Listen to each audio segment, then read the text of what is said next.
Okay. Yeah, there you go. So from my perspective, on the selfish side of things, there's quite a few things that have happened where I'm in a semi-Gordian knot. So it's kind of like, but what's kind of strange, I've even got a book half written called Complain, Get What You Deserve. And it's kind of about things like shops fobbing you off where they say you need proof of purchase. But of course, like even a visa, proof of date and what you got can be all this kind of stuff. So it's kind of like like human rights, like consumer rights kind of stuff. So I kind of been quite au fait at different levels of complaints, from face to face to telephone to email to what's the other one? Email, telephone, face to face, and complaint letters and whatever. So I've in the past I've got a very, very high success rate. I don't kind of go looking for it, but if complaint issues occur, usually get them resolved. Yeah.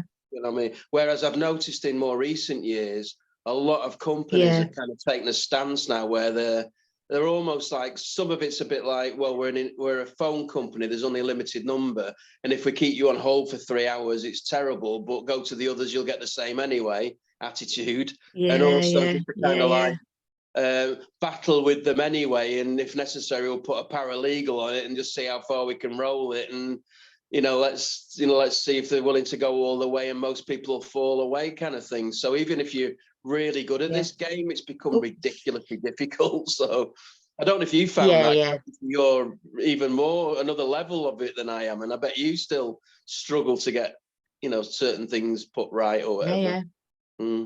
Yeah, I mean, you kind of hit the nail on the head there, really. Unless you're willing to kind of push them and counterclaim and go all the way, they'll just ignore you, and particularly now in the post-COVID world, they think just because you had a cold to cold that this somehow can just ignore everything now, but it's quite fierce out there. I mean, even in the courts, they're not public courts anymore. They're just private courts, other than unless you're going to a high court and you're going into a court of chancery. You're just always going to be in their jurisdiction, so you're always going to lose, really. If you're the only way to really kind of make somebody do something, I suppose, is you're going to battle. It's like emails, phone calls, letters. In legal terms, you don't write letters, you write notices, because they can ignore letters legally.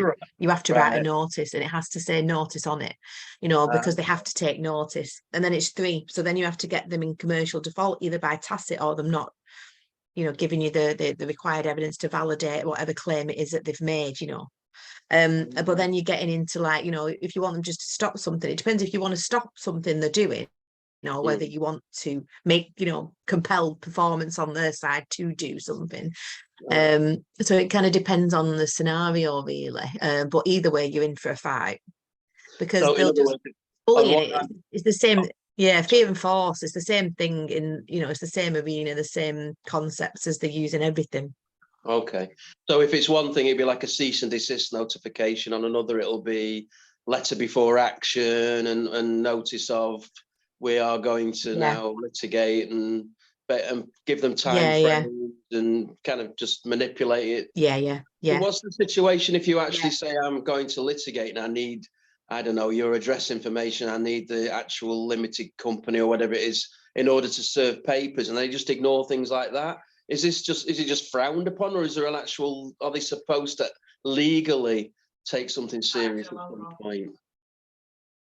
I mean, the thing is, like you say, it depends what it is you're trying to achieve, really. I mean, the thing is, if you're doing it as the legal fiction, as Matt Forrest, then you're doing it as the legal fiction, because the thing is, the system will only recognize the legal fiction. So you can write on behalf of, but you can still create what we call a private action, in effect. So, but then what you're doing is you would go for the head of the snake. So you would be going for the CEO of said company rather than its minions. In a notice, you would say, that's why we use, notice to agent is notice to principal is notice to agent, because if you write something private and confidential to, say, John Smith, who is CEO of whichever company you're having a beef with at that time or whatever it is, then you're creating that action directly with him. So, you know, you're kind of going to him, but you still, you know, yeah, so you would write it private and confidential, you know, it's always in threes, and then the game is to try and get them into a commercial default position, really. But again, it all depends on the circumstance of what it is you want to achieve. Then if you know, like say you're into, say, like a stopple, really, you know, or cease and desist, yeah, if it's just something they're coming after you for, now if they then continue to do that, then, you know, you're creating what we call like a court of record. You know, you're showing that you've sent this, you had no actual legal response. They may write to you going there, talking a lot of bananas, but that's not what you asked, you know. So generally we try and we ask questions rather than making claims. Generally it's companies making claims about us, but it might be the other way around. It might be that you want to counterclaim, you know, if it's a monetary dispute, say, or something, you know, most things are really in civil land, but yeah, it all depends on what the dispute is, as opposed to the kind of action you would take, really. But certainly it has a standard form of going for, yeah, the CEO at the top, who then, you know, his minions, you know, he's liable in his public and private capacity then, you see. So if you're going into a courtroom, if it got that far, you know, the thing is, they'll get a lot of letters and bits of paper, people who perhaps are getting templates off the internet and one thing and another, and don't really know what they're doing. So a lot of companies now, they're willing to take you all the way to the wire. You know, you've got to be willing to kind of walk, you know, you've got to be willing to walk into a courtroom at some point, you know. You not all, you know, you can still, you know, like if you wanted to kind of be like what they call a litigant in person, really, you know, you can walk into a courtroom and represent yourself, you know. But really, if you've been writing to the CEO of that company, he's got to send in, he's got to walk in that courtroom, because it's him who you've been having the communication with him. It's him if you put him on notice, all right, but he is acting on behalf of his company. He's the representative of that company. So if he sends in, like, say, you know, you get like a solicitor coming in then, or someone to represent him, that becomes what we call a third party interloper. It's not him who you've been communicating with him. It's not him who you've been taking the action against, if that makes sense. Because corporate entities and companies are the fictions. You know, we all know about fictions and you know, in a fictional world. So, you know, McDonald's can't walk. You know, say you got a problem with McDonald's. Well, Ronald McDonald can't walk into the courtroom. You know, McDonald's doesn't really exist. Well, I mean, it exists on paper, but it you know, who's McDonald's, who's Barclaycard, which is why you'll get a lot of these communications from the customer services team, or, you know, because, well, who's the customer services team? That, you know, there needs to be somebody who's liable for their company's actions, which is again why you either go for the person with the fiduciary capacity, which is the financial manager of, say, like a council maybe, or you're going for the head of the beast, you know, because it's all pyramids in those structures of power. So the people who are just answering the calls on the bottom, or the customer service managers, or, you know, they don't know what they're doing. You know, it's that minion syndrome, really. But you can guarantee once you get that high up, they know the game. You know, that's why they're paid X amount of salaries, sit down, shut up, and, you know, this is the way that it is. And maybe even they don't know to a degree, but I very much doubt it.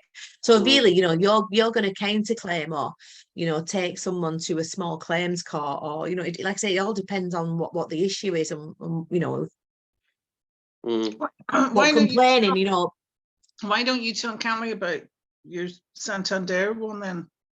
Well, I suppose just a bullet of each one. I mean, the Santander one's just basically the ring-fenced, like 10, say, separate incidents, whether it be a complaint one, a fraud chargeback, a normal chargeback, and just basically kind of, because there's been a previous ongoing, which should have been settled months and months and months ago, Financial Ombudsman Service case. They just basically sort of said, talk to the hand, which obviously can't be right, because each individual incident requires its rejection and then to go to the ombudsman if necessary, whereas they're just basically saying it doesn't matter what new cases arisen, if this case was then and the one a bit after, we're just basically saying talk to the hand, which is obviously completely illegal, because it's kind of you know, it's a relationship between a bank and a customer, and it's a breach of contract because they're just basically saying we're not attending to it, So what was the Santander thing? Did you do like a clawback or something? Is it? Well, Initially, it was 5 PayPal payments that went, and it went to a supplier,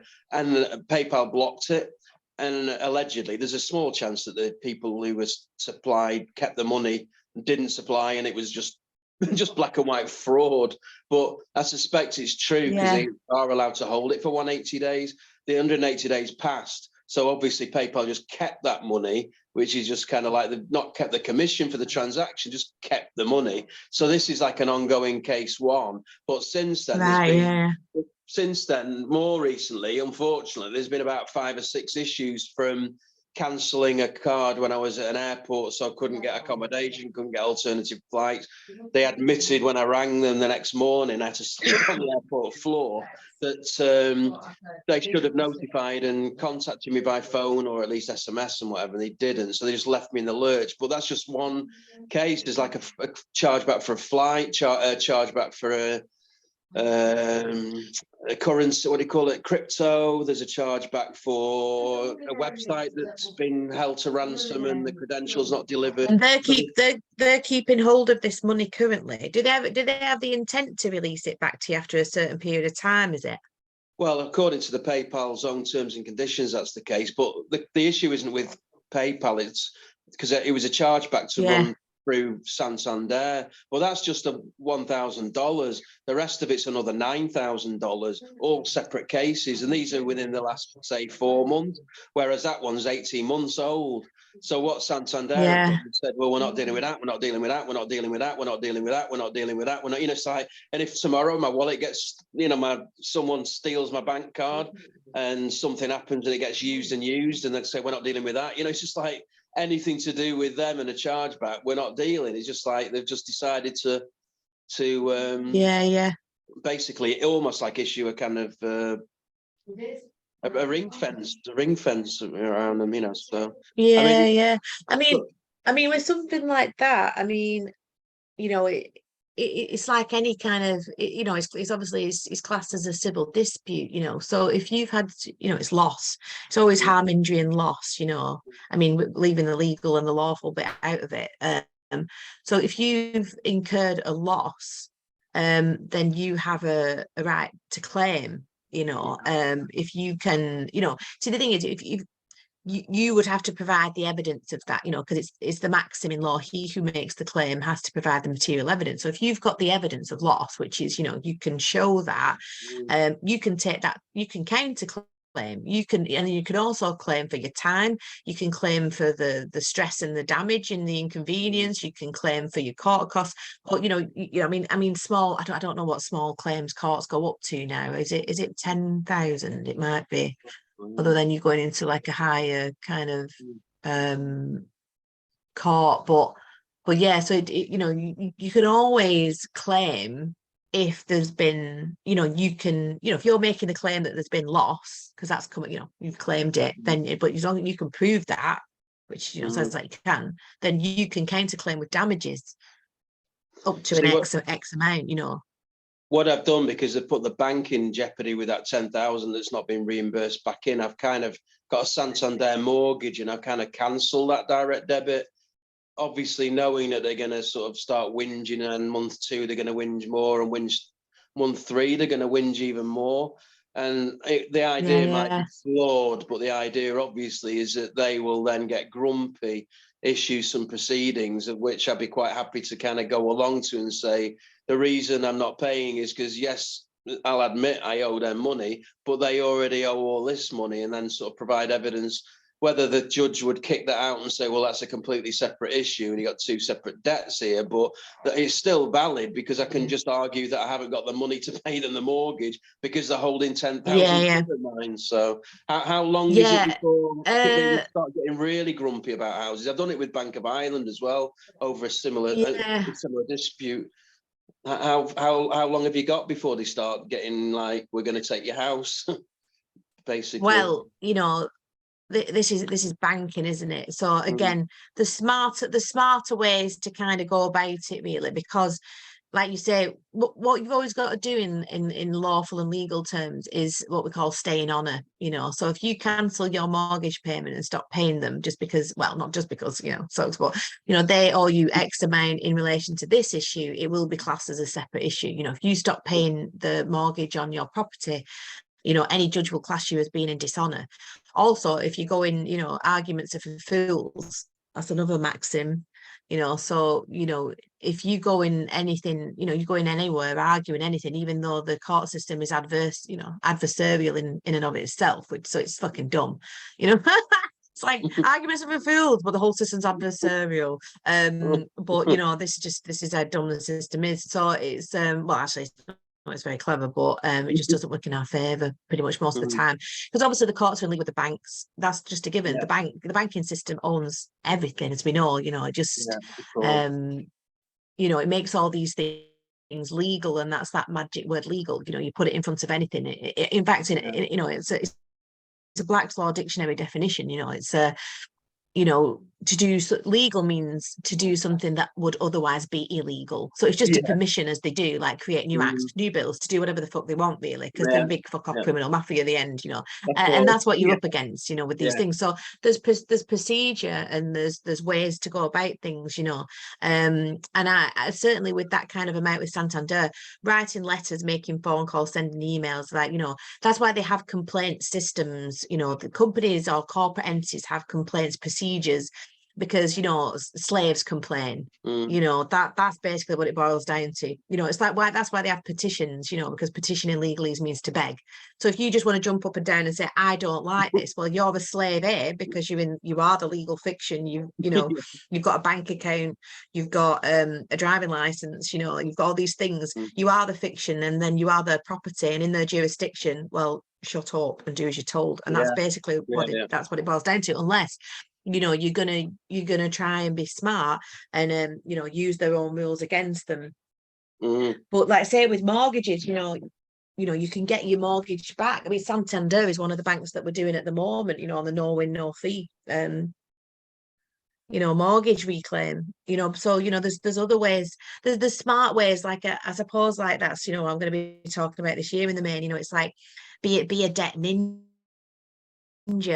That's what you want to be, really, you know. And certainly with it, you want to keep those. Well, I mean, you know, do what you want. You know, it's sometimes you can be lucky, and like you say, if you've done this with the Bank of Ireland before and twisted their hands, you know. But generally, a judge would probably kick that out, and, you know, Santander would come after your home. You know, because they would, what you've got to prove in relation to Santander then coming after your house, if you did decide to kick the payment, but you kind of gone into dishonour, which, you know, judges don't like, and courts don't like, because you're not playing the game. But what you would prove with Santander is that you wouldn't prove this, because no court in the land is going to admit the fraud of securitisation on mortgages.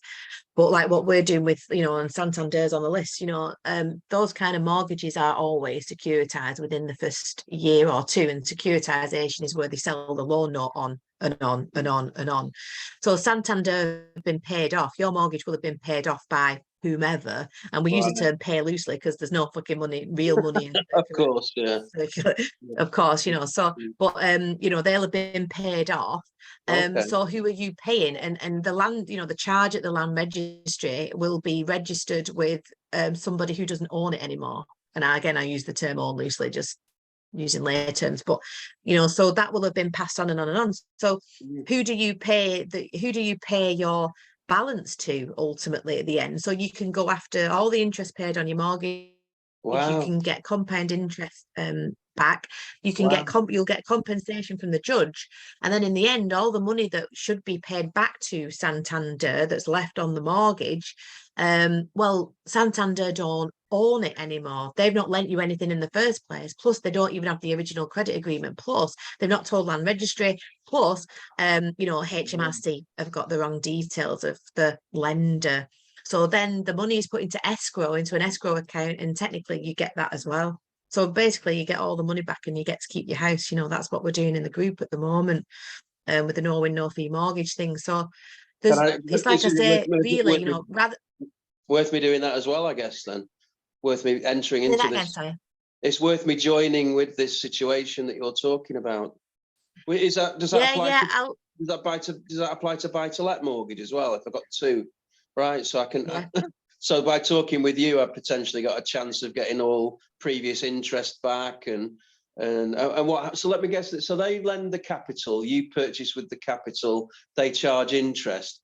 So you've still got an obligation to give capital back. Is that the plan? And then you get all the interest because that was illegal. Yeah. In Basically, I mean, if we were talking out how, you know, in the sense of we know how the system works, you know, we know that they never lent you anything in the first Of place. course, you know, yeah, you created the money under UCC4A. When you sign that loan note, you created the credit. You are the creditor. That's the con, you know. And then we give, in our ignorance though, because it's our free will, we gift it to them. Yes. And so it's basically like, I always like to use the mugger analogy. You know, it's like a mugger punching you in the face, taking £500 out your wallet, and then half an hour later coming back and going, oh well then have you not got any money? Here's 500 quid, will you give it us back with interest? Yeah. You know, it's like, hang on, that's my money. So it's basically what it is. But leaving that aside, because like what we've found, you know, and you can do it, but what we're kind of doing is a different thing, or offering is a different thing. Because you know that you're not going to go into statutory jurisdiction with a judge and call fraud on mortgages. Now, Michael O'Byrne tried it and they kicked him out and tried to poison him. You know, you're not going to do it. No judge is going to turn around and go, you know, and no barrister is going to take, you know, a member of the bar society or the bar mitzvah is not going to go into his own crew and go, the king's full of shit and the whole system's full of shit. He is the system. But what we're doing is, like I say, the criteria is you have to have had the mortgage for around 4 or 5 years and paid over 40k in interest. Now that's including compound interest at 8%, you know, per year as well, per annum. But what you won't get is the capital. You're right, but you kind of will at the back end potentially. But we can't like say that because the claim is for basically the interest paid, and most mortgages are the interest only, Matt, or would they? Yeah, they weren't originally like, one of them. A lot of it goes to interest anyway. Yeah, so it's all about interest so, anyway. So yeah, pretty much most of the time. So you'll get the interest paid, you'll get the interest back at 8% per annum compound, plus you'll get compensation for the trauma from the judge. Because what's happened is, like I say, when Santander sell that loan note on, which then gets securitized, no doubt, up to 9 times in fractional reserve lending, more really. You know, I've seen forensic audits and people cannot begin to fathom the amount of wealth that is asset stripped from us in these, and that this is just what Santander, right? One bank in one time period. I'll give you an example. It was like 64 trillion. That's one bank between 1996 and 2016. Wow. One bank. That's just mortgages. Wow. Now that's not the money that they've earned securitizing it. That's just the money in mortgage payments. So can you imagine? And that's one bank. Can you imagine all the banks in the world doing it? It's unfathomable. Whilst we're all paying back, you know, so earning money to give it back. Some of the banks go down.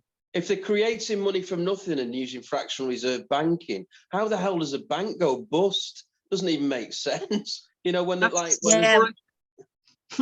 yeah, well, it's inflation, and you know, it's everything in this system. Everything's a Ponzi scheme. Everything's got to go down at some point. You know, trust. It's all about triangles. You know, for these. You know, 1, 2, 3, 3, 6, 9. The goose drank wine. You know, so it's a Ponzi scheme. You know, just as reality is in a way.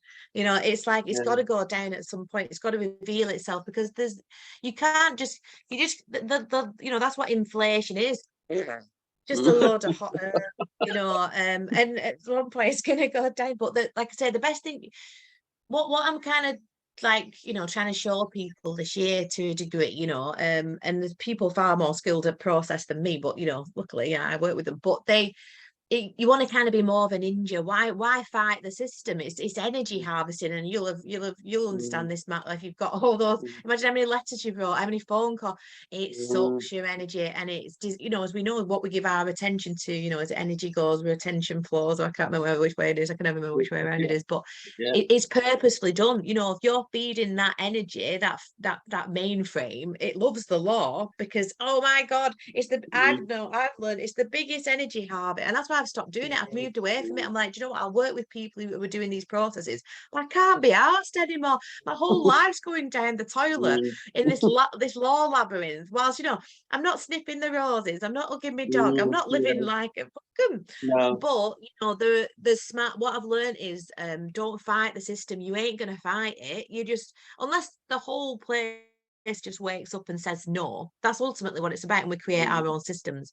But you know, Yes. it's certainly with Yeah. your mortgages, if they're always Santander, then I'll send you the links, Matt, when Okay. I'll put them in the group after we come off, and we're doing the mortgage reclaim, and then, you know, after that we're doing the promissory note soon. So if you want to come on that, guys, I'll just put you on the list. You can come on for free and have a nosy. So we're gonna, you know, discharge debt, you know, learn how to create money. You know, it's the paralyzing creation, as we know, not fighting. Yeah.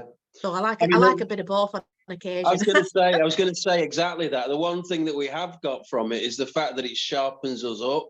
So, for example, I feel sometimes like I've been shown, like on a 40-day 49 thing, about some of the horrendous nightmares in Barcelona, some of the police that were treating humans like cattle and whatever. And sometimes it's like I've been shown this because it's, you know, if you've got certain skills of being able to battle people in a kind of lawyer manner, then, you know, why not? So, you know, so I kind of, a bit like I hated working in the corporate world, but at least I learned office practice, office politics. And so I never look at it as a bad thing. And the same with all these law cases, you know.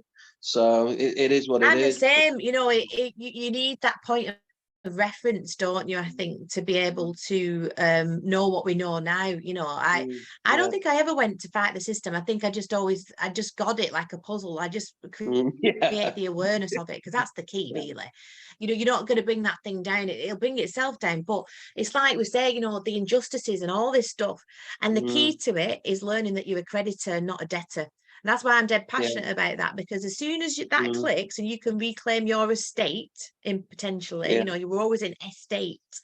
You know, when we claim it back and we take back what's kind of rightfully ours that we gave up, you know, we gave up our inalienable rights for the benefits and privileges of the state. Now, we didn't, because in trust law there's no certainty of intention. There was no intention there. It's all a fraud and a bullshit from the beginning. But that is the system, and actually the system works quite beautifully. But the thing is, people aren't acting responsibly, and people aren't ready to take that back now, and that is the game. And I don't know whether, you know, people are ever, you know, maybe a bunch of people who get it vibrationally, and Angel, you know, you guys know about this, like, we'll move on to a different timeline, you know, because we're ready to go, do you know what, I am ready to take responsibility. I am ready to claim back what's mine, because I'm not going to go around being a murderer, rapist. It's like that scripture about two people in the field, and that one will be taken and one will stay.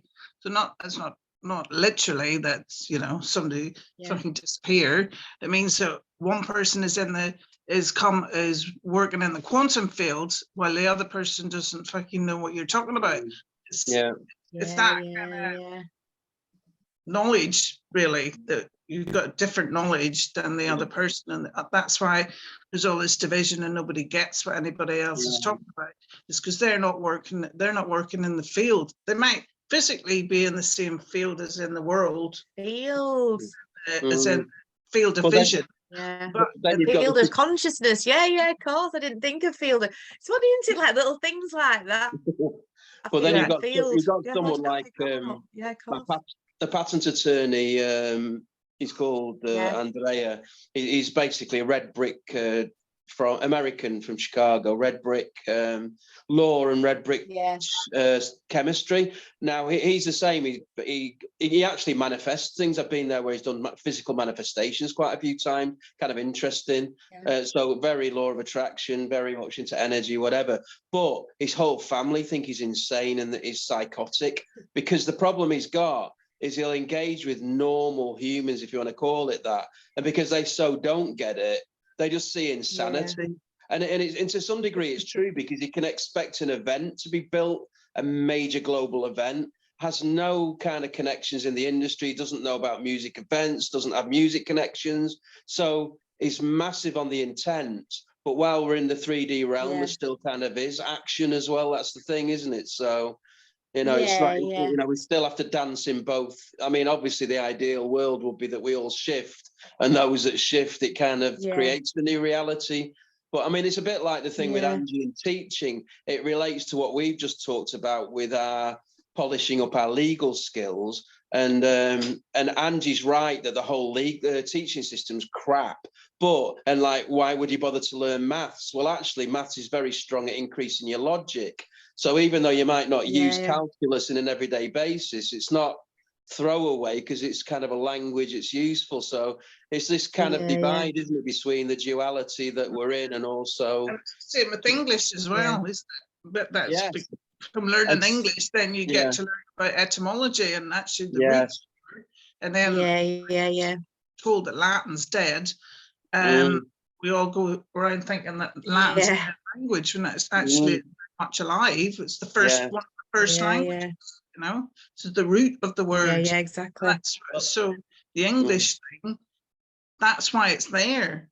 That's why that's why we learn this standard English, because it's to show us that it's been changed and it's been altered so that we can get of the English. So it's the demiurge, isn't it? The subgeneral of the creator going, right, how do I experience myself subjectively through these individuality consciousnesses this game, this time? In fact, the last game I played was really good, but this one I'm going to do it this way. Okay, and then we're all going. I discovered this was the same thing with art as well, because when I was at school, I was shit at art at school. I didn't do well at art at all. And it's because you're not taught about how to do light and dark. You're not taught about shading and highlighting with colors and stuff. And that's what actually makes it pop out in the page. But I didn't discover that until like years later, you know, and that's why my art has become so much better than it ever was at school. But again, you have to be shown what's not. I keep getting this the wrong way around. Exactly. No. I know what you're saying. What's the opposite? You have to always be shown the opposite to get. Exactly.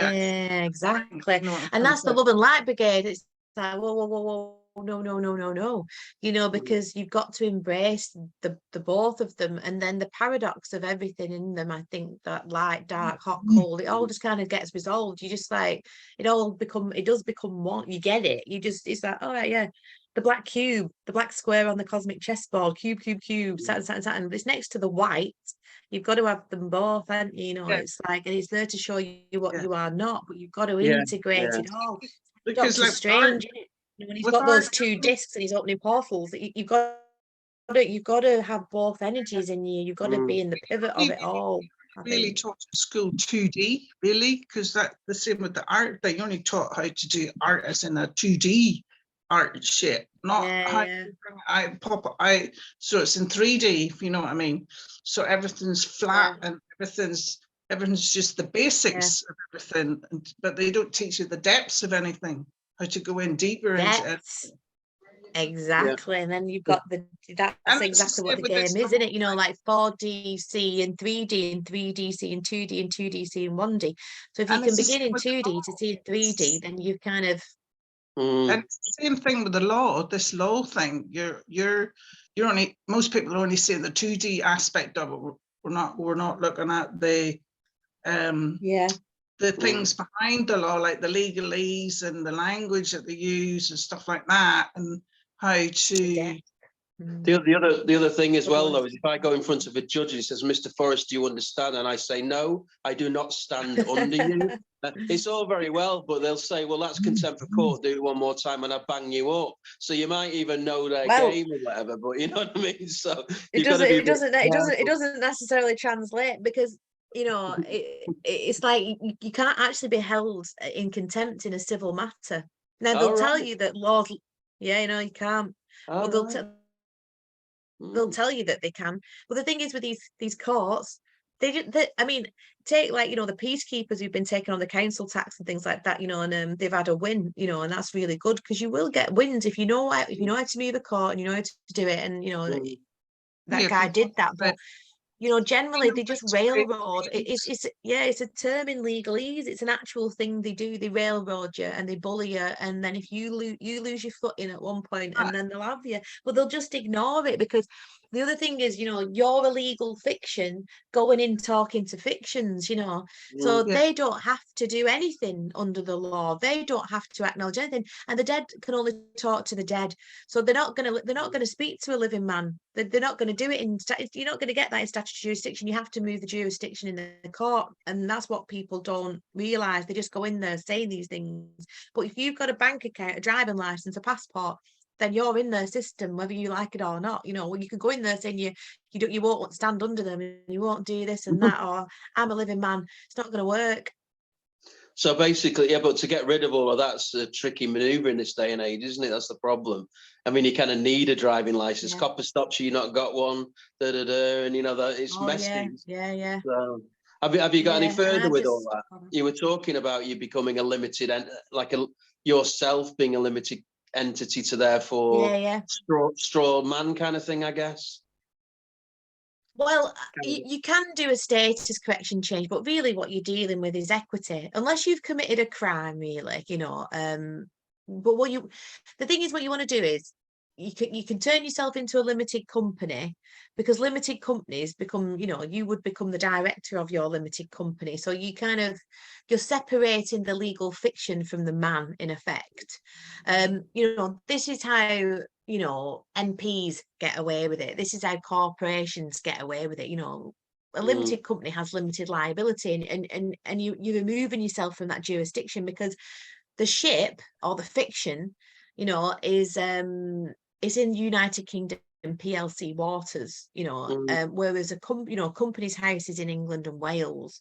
So what you're doing is you're putting the director in England and Wales at company's house, but your fiction, you're docking your ship. You're docking you can trademark your name, and then you dock the fiction.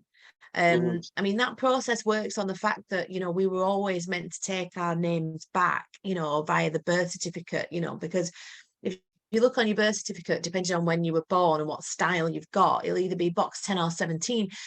And it says name after registration. And the point was that, you know, our estates are held for us until we kind of declare ourselves competent enough to manage them. So if you're taking your name back, then the goal is to get, you know, box 10 or 17 changed, or your name put in box 10 or 17 in lowercase. And then, you know, they can't use your ship. They can't write to you anymore because it doesn't exist. And they actually get to the living man via the company. So you would become Matt Forrest Limited, and you would become Angela Hinks Limited. I would be Jill Haslam Limited, whatever. You know, so you're creating the vanguard, really. It becomes a vanguard to that system, because I think what are the jurisdictions where we should be really is in the Kingdom of England. You know, the UK PLC is a fiction, and it's a fiction in commerce. So we use our ships or our fictions in commerce. There's nothing wrong with going into commerce, but it's be of the world, not in it. You don't want to be living there, you know, because you are then the chattel, you know. The birth certificate doesn't even register you, you know. That's another thing people say, you know, they register you into the system. And I used to say it, but it's actually registering an event. It's actually called a certified copy of an entry. So it's actually registering the event that you were born. It's not even you, but we're also conditioned. And, you know, this is my birth certificate. Oh, this is me. This is my bank card. This is me. Jill Haslam, that's me. You know, it's very difficult psychologically for us to divorce ourselves from it, but the limited company process is that. So take someone like Andrew Tate. You know, I love Andrew Tate. He's like my mate, love him or hate him. I don't care whether he's real or not, but he's hilarious. He's an actor. He's a character. We're all actors in the Great Game type of thing. But it's like he's telling people without directly telling them. You know, you've got to learn the game. You've got to learn the game works. How do they play it? You know, and that's ultimately all that we have as well. It's just that they don't tell us. You know. So this is why I'm saying, you know, there's no point fighting the system. You ain't going to win, or you may have small wins. That's not completely true. You know, in their jurisdiction, you can have wins. The big goal is to remove yourself from their jurisdiction or push the jurisdiction up, especially in civil matters. You know, You know, if you're going in statutory jurisdiction as a legal fiction, so much can be done. But if you were going after, like, say, some big civil case, or, you know, you want to push the jurisdiction up to what we call Chancery Court, because that's where the beneficiary goes. You know, that's the higher court, really. That's the higher jurisdiction. You're in equity there. But, you know, certainly like a limited company process, you know, and I was going to do it.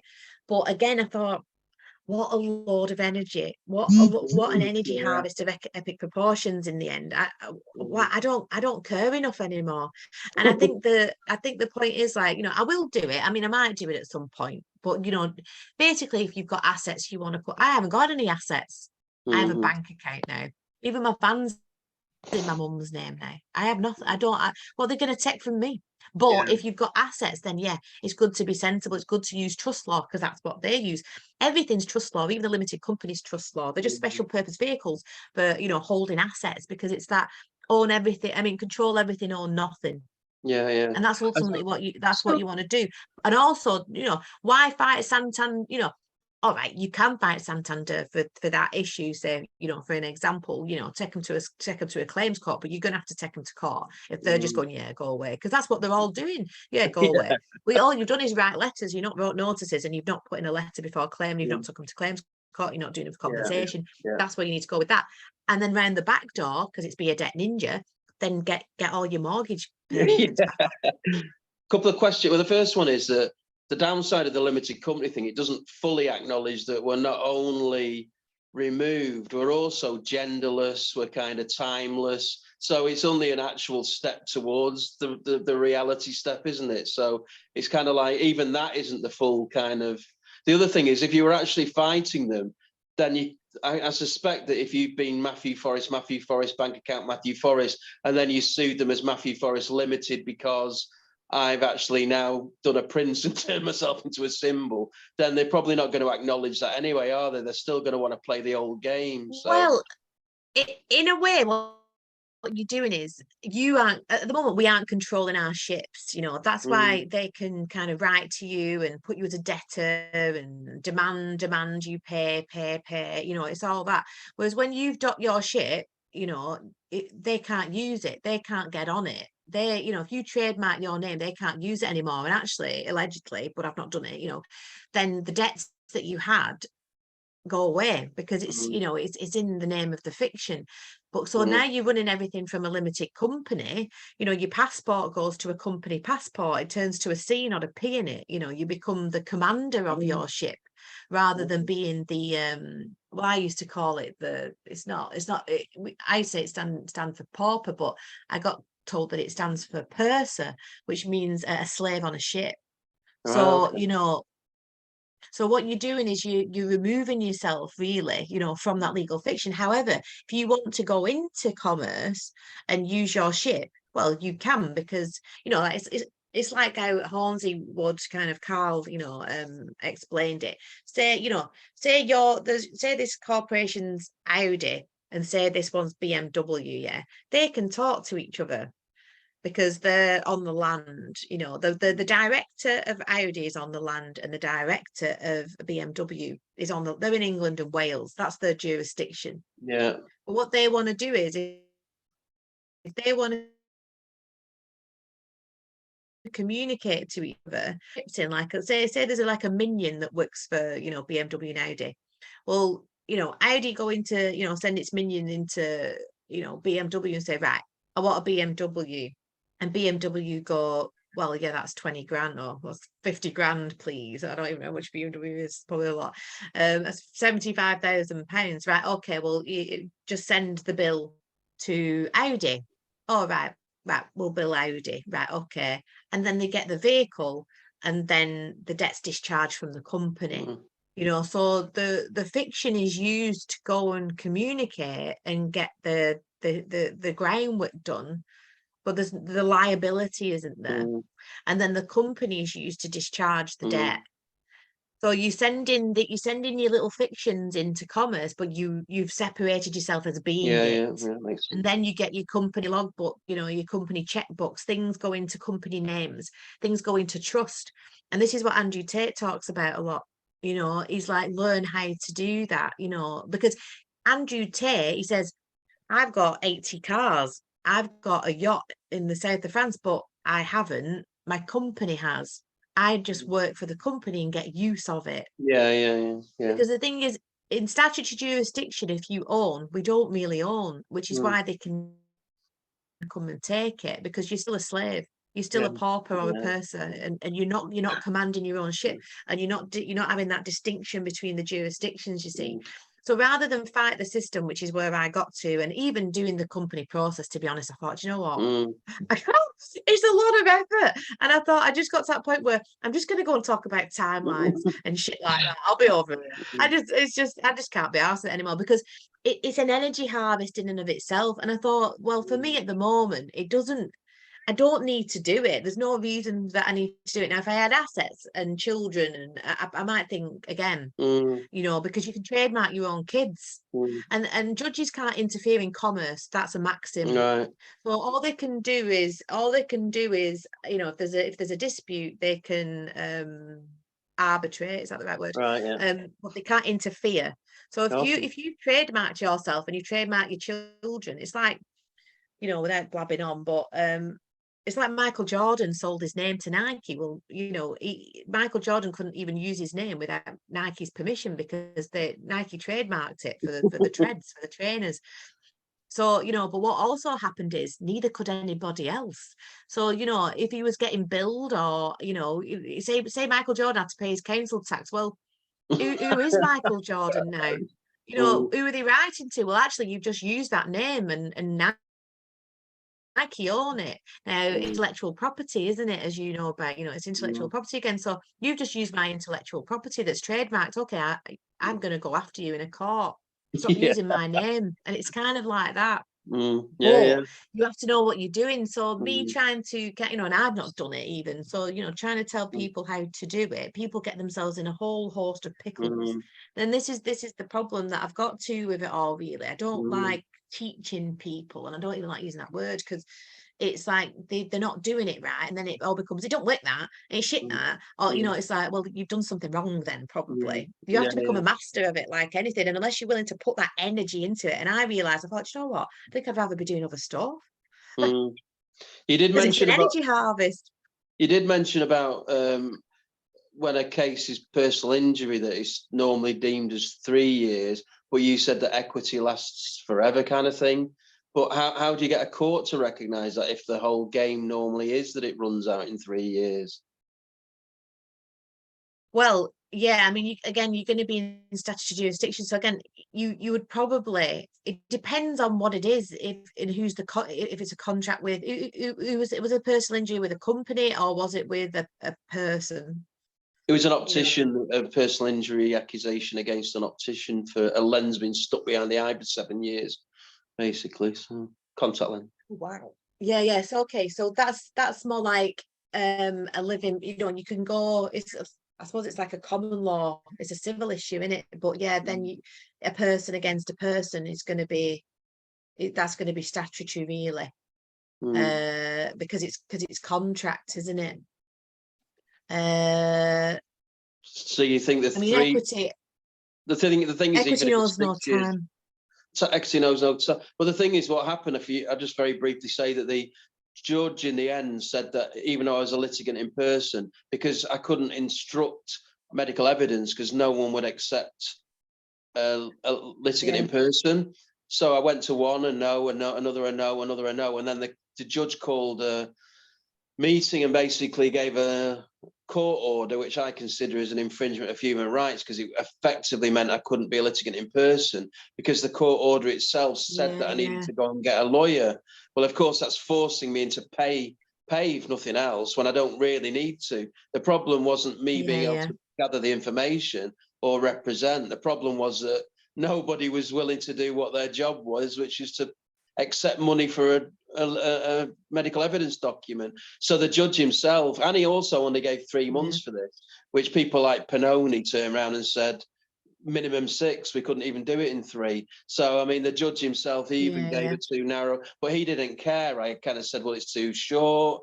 I'm actually traveling as well. So it's not even as if I can go and door knock a load of solicitors, just wasn't interested. So he just basically killed a multiple year build-up case you know, for over his arrogance of I don't care. So in some respects, I don't even care about the optician anymore. I care about. In fact, what happened? I did go to a law firm. They sat on it. This is terrible. They sat on it for about I remember you saying, and then they turned around and said we don't really deal with that. And then said they couldn't do anything about it. Yeah, so they could have said that at the beginning. So I'm they're fucking useless. They're absolute. Yeah, they're absolutely useless. I mean, the thing is, the thing is with equity, you're going into a court of chancery, and in those courts, you're instructing them as the beneficiary. Really, that's the higher jurisdiction, you see, because, like I say, in those kind of cases, if you're I watched a video of a guy, and I'll see if I can link you to it. And he was a guy that Laura Nina interviewed, and he was either saying, I think he was saying you don't want to be a litigant in person, or was it that you need? There was someone saying that you don't want to be a litigant in person in that jurisdiction. I can't remember where I saw it. I'll see if I can find it, but I can't remember. Know any lawyers that know the game pretty well along the same lines of what we're talking about, so that maybe I can instruct someone that deals with these kind of things? I know some of them I'm probably going to dump because of energy, like you say, but the ones I'll probably pursue. So just wondering if you know people in your network that speak the right language kind of thing. It depends on, I mean, have a think about which ones it is you want to pursue, because it's like anything with the law, really. You know, people specialize in certain things depending on what it is, you know, even in the alternative community, really. You know, it's like me, I like debt. I don't touch like family law issues. I don't touch medical. You know, you're getting into a whole different ball game with that kind of stuff. You know, my main thing is debt. So, you know, I can deal with mortgages, debt collectors, you know, credit cards, promissory notes, things like that. So if you kind of, I mean, have a think, Matt, think about the things that perhaps you would want to pursue, and maybe just make me a list, and I'll see if there's anyone that I think, you know, depending on what it is. Do you deal with Bank of Ireland as well as Santander, by the way? You know, you said about getting the mortgage back, the money back. Bank of Ireland aren't on our list at the moment, but it's an ever-expanding list. Right. So at some point we'll get round to all banks. We've got Bank of Scotland on there, so Bank of Ireland won't be too far away. But Santander, they're actually some of the worst. Well, they're notorious for securitization. Okay, so basically, if I go with if I go with Santander to start with anyway, then it'll be useful knowledge for the Bank of Ireland one later on, I guess. So all good. Yeah, and I mean, it's done for you. That's the thing, you know, we're working with a claims management company. We've got the opine of the judge. We've got, you know, because the thing is, they're not going into their own, they've already done 5 cases, and now they're going for it in bulk. So they're not kind of claiming fraud, like I say. What they're saying is, it's like a procedural impropriety, really. That's what we call it in law. It's like we're saying, oh, you know, we think you've made a mistake here. You think so made a mistake, you've ripped us off by 100 grand. Basically. But we think you might have made a mistake here. But you know, it's like when I say, Matt, you know, you could go after your mortgages, get a big hump of cash, and if you want to then go and fight your medical issue, well, then you've got a hump of cash to go do that. You know, it's like, as we say, you know, it's like pick your battles a little bit. But like I said, there's, especially with debt, which is more my arena, you know, there's clever ways to do it. I mean, in the end, you can even make money on debt. I mean, there's things called 1099 forms, right? Now, I don't do them, but I know people that do. So, you know, every debit that goes through your bank, every direct debit, every debit, you know, with your debit card, is actually what we call an abandoned credit on the Securities Exchange. Because we're creditors, we're not debtors. We are the creditors. We create, we're living men and women. Corporate entities cannot create. That's why they need our signature. You know, so basically what happens is, you know, when the banks will say, you know, oh, move your bank to us, you know, we'll pay you £100, you know, like they're doing you a favour. It's so they can go and sweep up all this fucking abandoned credit. And they, I mean, can you imagine how much that's worth? You know, every time you go buy some milk, abandoned credit. Now we can do a form called a 1099 and reclaim that back. Now you can reclaim that back up to 3 years if you've not been doing it, but the banks have been doing it for you behind the scenes and earning. But we can do that. We can claim up to 75% of every transaction that goes through our banks. Imagine how much that's worth. What So if you about Callie? What about a bank that like so basically I'm still with the bank. I was in debt like years ago now, but it's like a debt management bank called Think Yeah. Money, and I still work with them, but because they manage my account, they charge me like £15 a month. So can I get that back? You can potentially, like I say, get anything back that's gone through your account. So if they've taken £15 a month out of your account, including every gas bill, every electricity bill, every payment you've ever made via direct debit or debit in your account, you can claim up to 75% of it back, potentially with a 1099. And there's companies that do it because they're quite complex forms. All my bills are direct debit, and I've been doing that for years. Because I've been with that bank because I was in debt, and then I had to pay that money back. So basically, the way they work is that everything, all my direct debits, so all of my money, income and money, goes into a salaries account, and then all my direct debits come out, and then what's left over is put onto my card account, which is so I can only use the card in the machine for that. But they charge because it's a debt management bank, basically. Even though I've paid the debt off, I don't know. Right. Okay. So that's different. So a debt management bank, I've not heard of that before. So it's just like a debt company, basically, is it, that's managing the debt? Well, no, it's a bank, but it's a. I had issues when I was getting my house here when I had to pay the deposit thing for the deposit, and they wouldn't accept my card because it's prepayment. My card's prepayment, so it's something to do with the money has to go in first. I can't remember. It doesn't work like a normal high street bank, basically. So basically, they charge me £15 a month, basically to manage my account, which all they're doing is all my income and money goes into a salaries account. All my direct debits come out of that, and then what's left over goes onto my card. Potentially, yeah. I mean, like I say, it's like I was saying to Matt, you kind of don't want to split hairs in a way. I mean, you can get it all back potentially, but if you look at the bigger picture with any bank, if you've had mortgage payments going through, if you've had, like take Matt for example, do you own your own home or do you rent, Angie? I rent.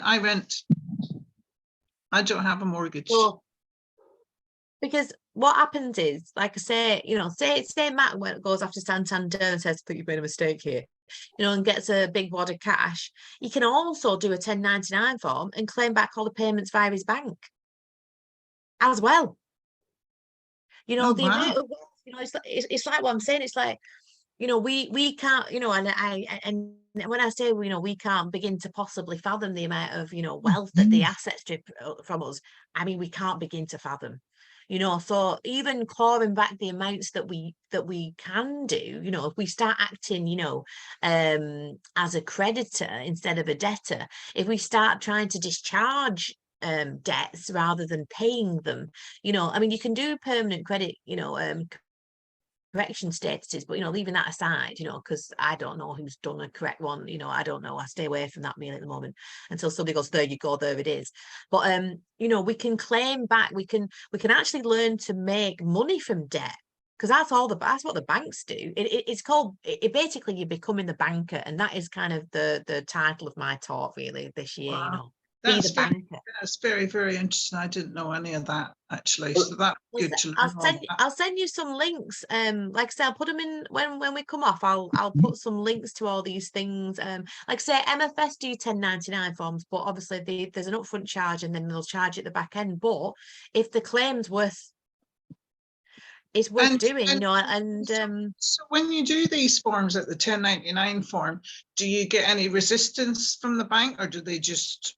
Are they, because they know that the game now, they just willing to pay it, or how does it work? It's like it's like anything in the game, you know, they don't play firm, they don't play by the rules, but they have to play by their own rules. It's that paradox again. So, you know, you've always got to kind of think, yes, that they have to play by the rules because we get them on their own rules. Because a 1099 form is something that they do. You know, a 1099 form is via inland revenue, goes via, you know, it's everything goes into like city banks or offshore banks or America banks and blah blah. So it's via the IRS, the Inland Revenue. So it's nothing illegal about it. It's just, of course, you know, that it's nothing they're going to teach us from being, you know, knee high to a grasshopper, you know, keep them sick and keep them stupid, you know, that kind of thing. Because they just want our equitable share of the earth's resources, of which we're entitled to our own share, you know. And suppose, So yeah, like I say, it's not doing anything illegal, but you've got to be prepared that, you know, if your bank account is with RBS, for example, then if you're going to do a 1099 on RBS, just make sure that, you know, you've removed all your kind of money from the accounts and put them in another one. You know, just if you piss them off, they can close your account, basically, you know, because they can do, well, actually they can't do that, but they do. So it's like, what, you know, you're back in Matt's position. You can complain about that all you like, but you've got to prepare yourself for certain things that they'll just, it's like naughty toddlers, they'll throw the toys out the pram a bit. and Potentially, but it's a that's different it. situation then with this. It's more like an online bank. It's not a high street bank. Yeah. No, but it's the same principle. Is it the same? I could still do it with that one. Yeah, absolutely. Because all banking is run by what we call the, you know, the Uniform Commercial Code. So the UCC basically, and it governs all commerce on the planet. You know, all governments of corporate entities now, they've all sold out. They have no, you know, authority whatsoever. But, you know, try telling them that their gang's bigger than our gang, you know, it's like that in it. And they've been at this game of, you know, for thousands of years, as we know, these families. And, you know, banking is just another arm of that. It's always been, really. But yeah, it's just got yeah, it's very interesting. I mean, I know a little bit about, I did look into the strawman, and I do know, understand about contracts, and, you know, if you haven't signed anything, you know, I mean, for instance, silly things like with the, I figured this out with the TV license. It's basically, I had this fear that the TV license guys were going to come after me because I thought there was vans outside and all, which is all nonsense. And I only discovered that from doing it. So I just basically put myself back into the occupier. So, and even here, I still get loads of mail to the occupier, but here nobody's come yet. I've been here a year now, nobody's come yet. But in the last place, about 2 or 3 times, the henchman came, and I never answered the door, and my next door neighbour told them to. Well, you don't have to, if you don't watch live TV, you don't need a TV license. Yeah, and I just got letters and letters and letters, and then I discovered that they're automated letters. So there's about 4 or 5 that circulate, and then nothing happens because they can't do nothing, and because you are not. You can even occupier. You're the occupier. Well, yeah, and it's fine. Do you know why they call you an occupier as well? Because we're all classed as being under military occupation. Still, since the Norman invasions, we're property and chattel of the state. We're at war. Same in America. We're classed as combatants. They're actually, the government's at war with their own people, and this is why they don't, you know, say you wanted to take a bank into a courtroom, you know, they don't have to disclose the books because we're classed as being at war. It's so deep. It's like, it's so wrong on so many levels. It's like the more I know, the more I go down the rabbit hole, the more I've just gone, you know what? You know, that consensus thing that we all get threatened. If you don't fill it out, you get fined £1,000. Nothing ever happened from that either. Well, they can't, because there's no source of authority for it. They actually made a claim that they can do that. You know, they can find. There's no. I said they literally just made it up. I said to them that came around the door, I said, I've not signed any contract. I've not. You know, you show me. And it's like with it's like with the payment thing with the commercial law, is it? No, what's it called? Corporate law. Is like, well, I'm not saying that I'm not going to pay it, but you need to show me the wet ink where I said that where I agreed this in wet ink. Yeah. And you won't get that, you know, because corporate entities can't pick up pens. But it doesn't Yeah, exist. they can't pick up pens. Basically, Exactly. You know. that's what I learned, is that don't argue with them and say that you're not going to do it, because then you're entering into a barter thing with them, and that's what the courts are all about. As soon as you step into the court, you're in disagreement. So as long as you haven't signed anything, like, you know, like with parking fines and stuff like that, well, I'm not saying I'm not going to pay it, so I'm not in any dispute with you, but you have to show me, because you're making the claim that I owe this money. So you show me the wet ink and the signature where I went into agreement with you and a contract with you, which of course doesn't exist.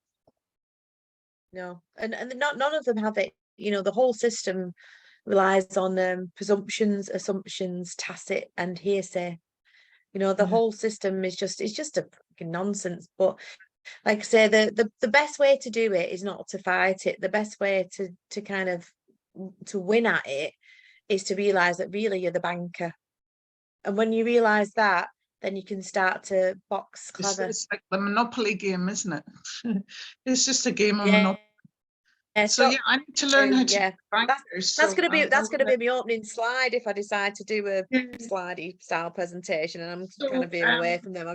I just turn up and talk. You know, I can talk. You've got information on that, haven't you? How to become the banker, basically. That's the bit I need to get. Yeah. That's the best thing to do. What I'll do is, because I'm just going to go see my mum before she goes to hospital, but I'll put these links in the group. Matt, if you want to make me a bit of a list of the things that you might want to pursue, and I'll see who can help particularly. You know, it might be me on some of them, it might be somebody else. It depends what you want to do. It's like my friends at MFS, they're doing the 1099 form, so I'll send you a link to them, you know, see what they're doing. Like I say, there is you know, they charge a percentage, but you know, some of them, they'll say, you know, you can even pay it on a credit card and they'll discharge the credit card at the end. There's ways to do it. You know, I've not done 1099 forms, so I couldn't do it for you, you know. And the thing is, if you can do it yourself, you've got to fill it in. You know, you fuck that up and the IRS will send it you back, and you can actually get it's like anything.